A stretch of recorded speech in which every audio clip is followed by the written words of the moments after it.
Hello दोस्तों, आज की कहानी है अंधी माँ। एक कस्बे में एक विधवा अंधी औरत रहती थी।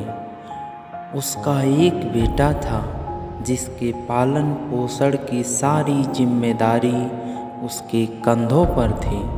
वह अपने बेटे को पढ़ा लिखा कर एक बहुत बड़ा आदमी बनाना चाहती थी, इसलिए उसने उसका दाखिला कस्बे के सबसे अच्छे स्कूल में किया।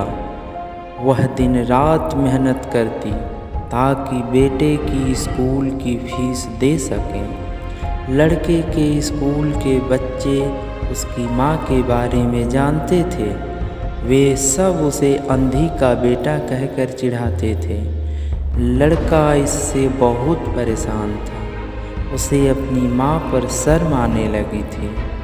वह उसके साथ कहीं भी आने जाने से कतराने लगा था। जब लड़का बड़ा हुआ तो उसकी शहर में अच्छी नौकरी लग गई। उसने अपनी माँ से वादा किया कि शहर में मकान लेकर वह उसे लेने आएगा, लेकिन वह शहर गया तो फिर लौट कर वापस नहीं आया। उसकी अंधी माँ उसका इंतज़ार करती रह गई। कई महीने बीत गए, लड़के की कोई खबर नहीं आई। कई महीने बीत गए, लड़के की कोई खबर नहीं आई। अंधी एक दिन उससे नहीं रहा गया और वह बेटे से मिलने शहर पहुंच गई।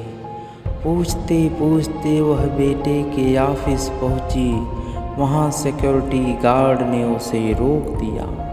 अंधी औरत ने गार्ड को अपने बेटे का नाम बताया और बोली कि उससे जाकर कह दो कि गांव से कोई मिलने आया है। गार्ड ने जाकर उसके बेटे को बताया।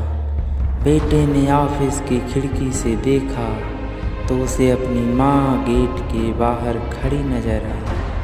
वह ऑफिस में सबके सामने अपनी माँ की वजह से शर्मिंदा नहीं होना चाहता था। उसने कहला दिया कि वह ऑफिस में नहीं है।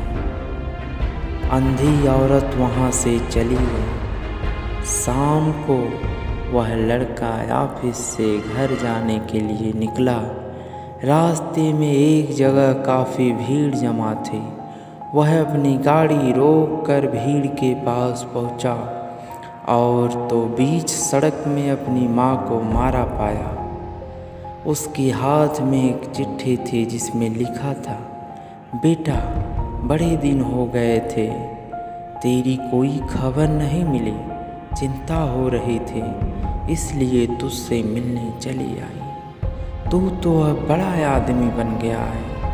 तुझसे मिलना अब शायद मुझ गरीब की किस्मत में नहीं, लेकिन मैं बहुत खुश हूँ तेरे लिए। तूने अपना ही नहीं मेरा सपना भी पूरा किया। मलाल है कि तेरी तरक्की देख न सकी।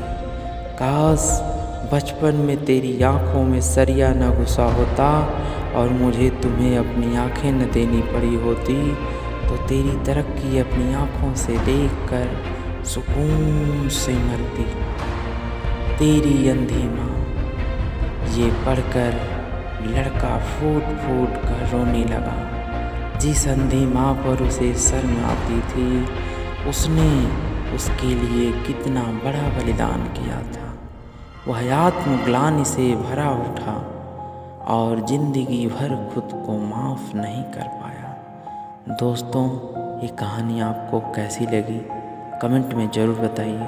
Thank you so much.